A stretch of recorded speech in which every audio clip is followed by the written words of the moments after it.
Hello everyone, welcome back to my channel. तो यहाँ पे हम देखेंगे आज के द हिंदू के शॉर्ट नोट में हमें क्या क्या करना है 21 सितंबर के। तो चलिए स्टार्ट करते हैं। 3 साल पूरे हो गए हैं अब्राहम अकॉर्ड के, ठीक है, अब्राहम अकॉर्ड के, तो उसके बारे में देखेंगे। अब ये होता है ना कि ये अब्राहम अकॉर्ड है क्या, ये IR में आप इसको वो कर देख सकते हो। तो ये जो 3 साल पूरे हुए हैं अब्राहम अकॉर्ड के, ये एक सीरीज़ ऑफ एग्रीमेंट है, ठीक है। किस चीज़ के लिए है ये एग्रीमेंट? नॉर्मलाइज करने के लिए रिलेशन इज़राइल और सेवरल अरब स्टेट के बीच में।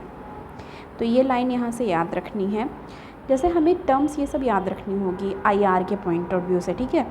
अब देखो GS पेपर 2 IR के लिए भी ये इम्पॉर्टेंट है, और साथ ही साथ जिसका ऑप्शनल सब्जेक्ट PSIR है तो उनको भी ये सब चीज़ें ध्यान देनी होगी।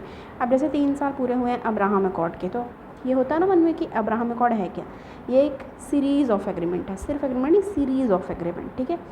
और ये किस चीज़ के लिए है? नॉर्मलाइज करने के लिए रिलेशन इज़राइल और जो बहुत सारी अरब स्टेट हैं उनके बीच में। ओके, अब आगे आ जाएंगे। आगे क्या कहा जा रहा है?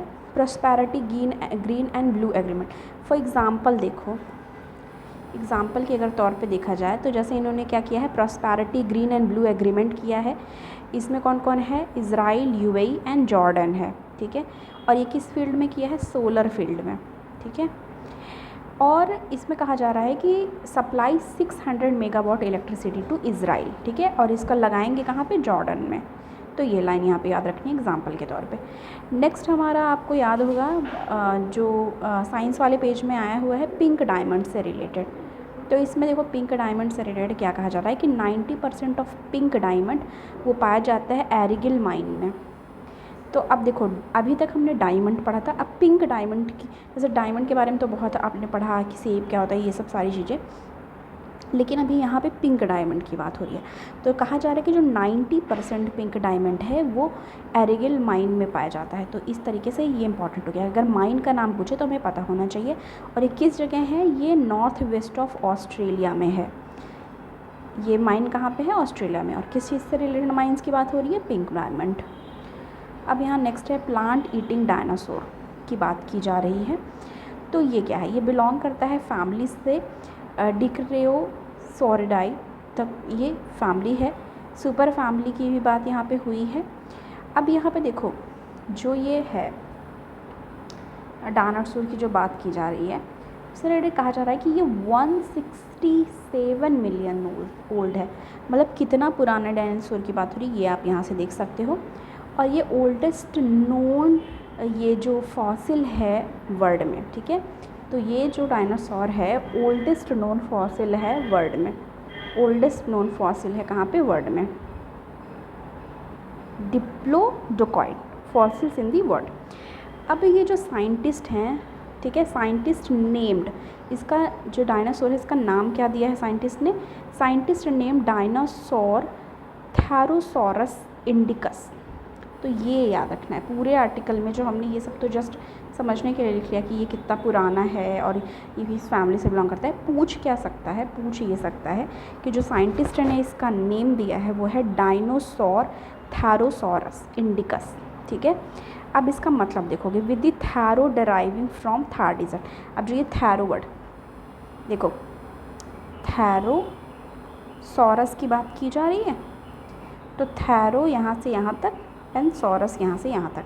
तो थैरो का मतलब कहा जा रहा है थार्डिजट एंड सॉरस का मतलब क्या कहा जा रहा है? यहाँ से देख लो, फ्रॉम ग्रीक सॉरोस और लिजर्ड, ठीक है, ये कहा जा रहा है। तो यहाँ पे देखो Tharo derived from Thar desert and saurus from Greek sauros और lizard and indicus from its Indian origin. और जो ये देखो पूरा नाम क्या दिया गया है? थैरोसॉरस इंडिकस दिया गया है, ठीक है। तो इंडिकस है वो, ठीक है, इंडिकस मतलब इंडिया, ठीक है। Indicus from its Indian origin, तो बताया जा रहा है इंडियन ओरिजिन के लिए। तो पूरा नाम इन्होंने क्या दिया है? अब जैसे ना सिर्फ यही पूछ सकता है, सिर्फ यहाँ से ये पूछ सकता है थैरोसॉरस इंडिकस, बस इतना लिख देगा और उसके बारे में 4 ऑप्शन दे देगा। तो हमें थैरोसॉरस इंडिकस के बारे में पता होना चाहिए कि क्या है चीज़ ये। अब हमारा ये इसके बारे में हमने डिस्कशन किया भी था कल या परसों में तो वुमेन रिजर्वेशन बिल लोकसभा में पास हो गया है, अब राज्यसभा में होगा। तो अभी वो लोकसभा में पास हो गया, जब लोकसभा में पास हो गया है, राज्यसभा में भी पास हो जाएगा, तो ये बिल जो है वो क्या बन जाएगा, एक्ट बन जाएगा। ये लाइन याद रखनी है। जैसे कोई भी बिल इंट्रोड्यूस होता है, जब दोनों हाउसेस से पास हो जाती है वो बिल, तब वो क्या बन जाता है, एक्ट बन जाता है। अब यहाँ पे देखो बात की जा रही है कि 128 कॉन्स्टिट्यूशनल अमेंडमेंट बिल, या कह लो नारी शक्ति वंदन अधिनियम, ठीक है, दोनों का नाम याद रखना आपको।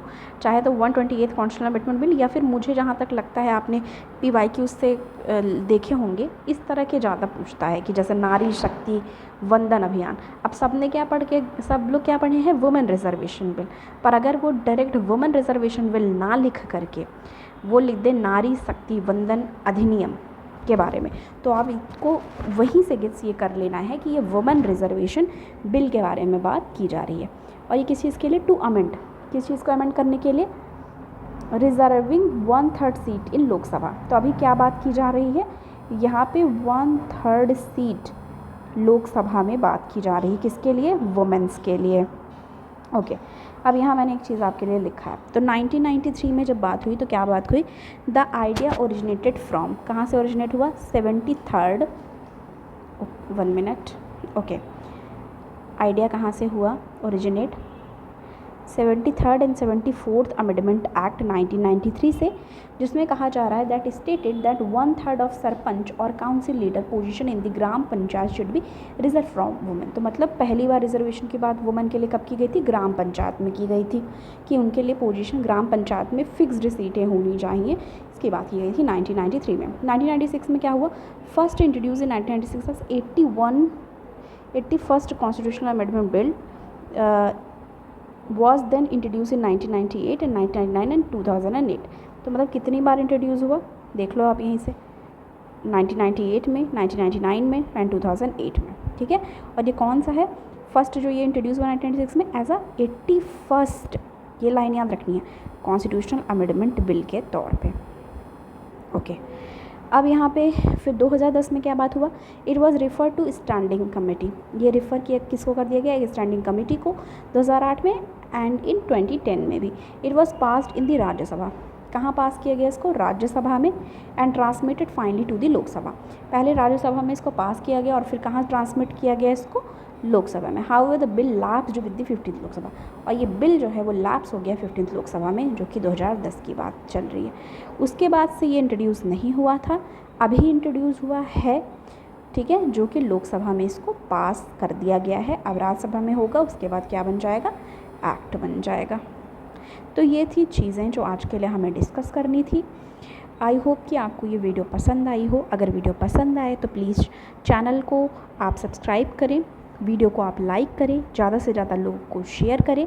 मिलती हूँ मैं आपको नेक्स्ट वीडियो के साथ। Thanks for watching.